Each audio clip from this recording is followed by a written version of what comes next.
मैत्रिणींनो, kitchen story Marathi recipe तुमचं सर्वांचं मनापासून स्वागत आहे। आज बनवायचं आहे आपल्याला भाजीला सांबर बनवायचं आहे। चला तर बघा, मग इकडे बघा काय काय घेतलेलं आहे बघू शकता तुम्ही। एक भोपळा घेतलेला आहे, आता भोपळा अर्धा वापरणार आहे आपण। 2 टोमॅटो घेतलेले आहे, कांदे घेतलेले आहे, एक बटाटा सुद्धा घालून मी आज सांबर बनवणार आहे। इकडे बघा, आणि ही घेतलेली आहे तूर डाळ, अर्धी वाटी तूर डाळ आहे आणि अर्धी वाटी मूग डाळ आहे। आता हे आपल्याला सगळं कापून घ्यायचं आहे।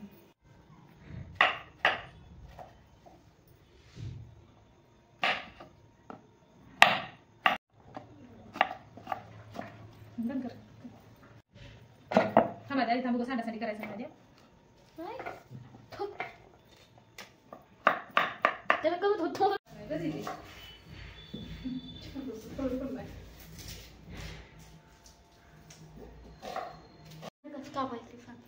हे बघा, भोपळा असा जाड जाडच कापायचा आहे। असा जाड मस्त असा भोपळा कापायचा आहे आणि बटाटा सुद्धा असा जाडच कापायचा आहे। आणि कांदा बी आपल्याला शिजायला टाकायचा आहे, त्याच्यासाठी मोठाच कापायचा आहे कांदा सुद्धा। साधारण 2 कांदे आपल्याला एवढ्या सांबारला टाकायचा आहे।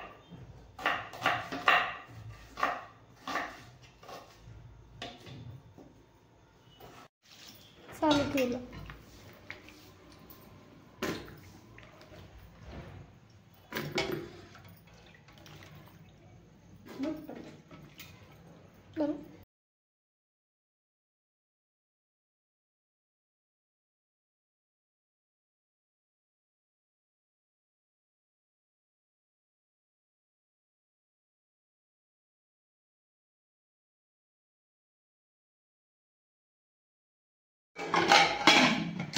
तुम्हाला करून काहीही होणार नाही।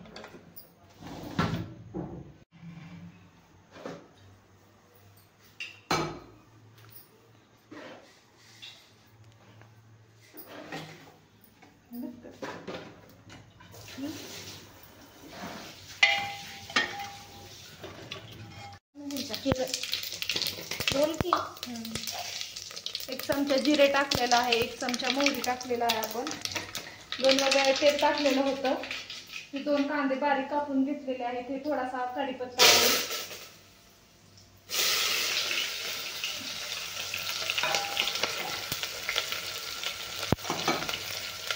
कांद्याला छान लाल होईपर्यंत भाजून घ्यायचं आहे। हे बघा, ही डाळ आपण अशा प्रकारे भोपळा, डाळ आणि बटाटा छान मस्त असं शिजवून घेतलेला आहे।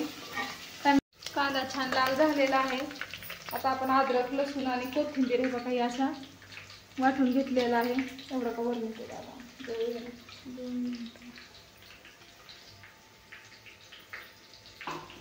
अद्रक लसूण पण आपल्याला छान भाजून घ्यायचं आहे।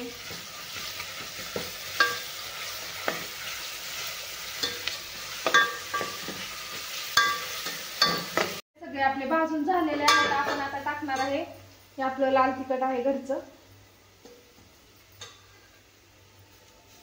आणि हा थोडा काळा मसाला टाकायचा आहे आपल्याला। ह्याला पण चांगला आपल्याला हलवून घ्यायचं आहे। मसाले चांगले भाजून झालेले आहेत। आता आपल्याला हा डाळ शिजलेली आपल्याला सांबार टाकून द्यायचा आहे।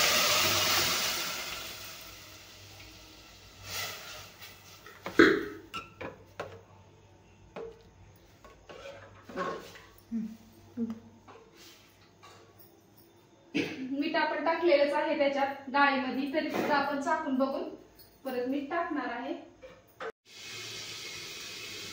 हे बघा, सांबार असं मस्त छान असं कडलेलंच आहे आणि ही सांबार खाण्यासाठी आता एकदम तयार झालेला आहे। आता आपण सांबार सोबत खाण्यासाठी बनवणार आहे, जिरा राईस बनवणार आहे। त्यासाठी इकडे ठेवलेला आहे आता कुकर। आता आपण राईस बनवून घेणार आहे। यात टाकणार आहे मी जिरे। आजचं भोपळा बटाट्याचं सांबार कसं वाटलं नक्की कमेंट करून सांगा। आवडला असेल तर एक लाईक करा, माझ्या चॅनल नवीन असेल तर चॅनल सबस्क्राईब करा, जास्तीत जास्त शेअर करा। परत भेटू अशाच एक छान रेसिपीसोबत। तोपर्यंत